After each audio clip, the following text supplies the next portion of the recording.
শিবির করতে হলে কি রিলেশন ব্রেকআপ করতে হবে? এটা তো আপনি নিজেও জানেন, কোশ্চেনের মধ্যেই শুভঙ্করের ফাঁকি আছে।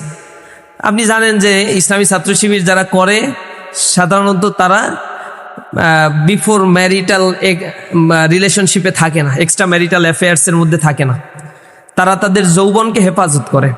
সুতরাং এই প্রশ্নটা ইসলামী ছাত্র শিবিরের ক্ষেত্রে ভ্যালিড না। অন্যদের ক্ষেত্রে গার্লফ্রেন্ড কয়টা আছে, কয়টা ছাড়লো, এইগুলা নিয়েই হচ্ছে তাদের প্রতিযোগিতা হয়।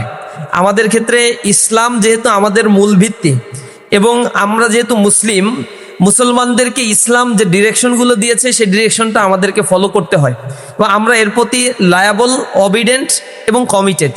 এই কমিটমেন্টের জায়গায় আমরা বলি, যদি আমাদের শারীরিক সক্ষমতা তৈরি হয়, অর্থনৈতিক সক্ষমতা তৈরি হয়, তাহলে আমার রাসূল যেটা বলেছেন, ইয়া মাশারাশ শাবাব মানিস্তাতা মিনকুমুল বাত ফাল ইউজাউবিজ, হে যুবক সম্প্রদায়, এখানে যুবতীদেরকেও ডাকছে আল্লাহ রাসূল, বলছে তোমাদের মধ্যে যার সক্ষমতা আছে বিয়ে করে ফেলো।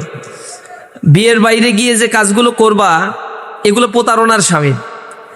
যদি টু বি ফ্রাঙ্কলি বলতে হয়, আমি অনেকগুলো ইউনিভার্সিটিতে আমার পড়ার সুযোগ হয়েছে, পাবলিক, একটা প্রাইভেট, বিভিন্ন প্রতিষ্ঠানগুলোতে আমি যে দেখেছি, সেখানে প্রেম করে একজনের সাথে, সংসার করে আর একজনের সাথে, সংসারের পরে আর একজনের সাথে আবার একটা বন্ধুত্বের সম্পর্ক রাখে।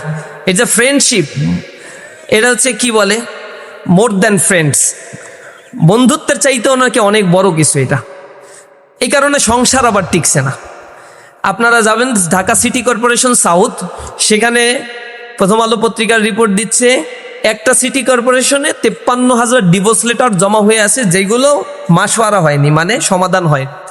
আর সমাধান তো হয়ে গিয়েছে কোর্টের মাধ্যমে, একটা হিউজ অংশ। নিউক্লিয়াস ফ্যামিলি ডেভেলপ করছে সেখানে, এখানে বন্ডিংস, ফ্যামিলি বন্ডিংসগুলো হারিয়ে যাচ্ছে, পরকীয়া সম্পর্কের কারণে দুর্ঘটনা ঘটছে, সন্তানকে হত্যা করে ফেলছে, স্ত্রীকে হত্যা করে ফেলছে।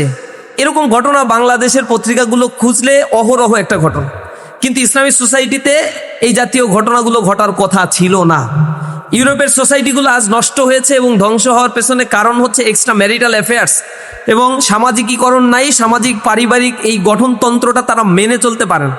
যার ফলশ্রুতিতে বলকান অঞ্চলগুলোতে যান, স্ক্যান্ডিনেভিয়ান দেশে যান, অথবা বাল্টিক অঞ্চলের দেশগুলো বা ইউরোপের দেশগুলোতে আপনি যদি যান, সেখানে দেখতে পাবেন 56টা দেশ রয়েছে পৃথিবীর বুকে যাদের নেগেটিভ পপুলেশন হয়েছে।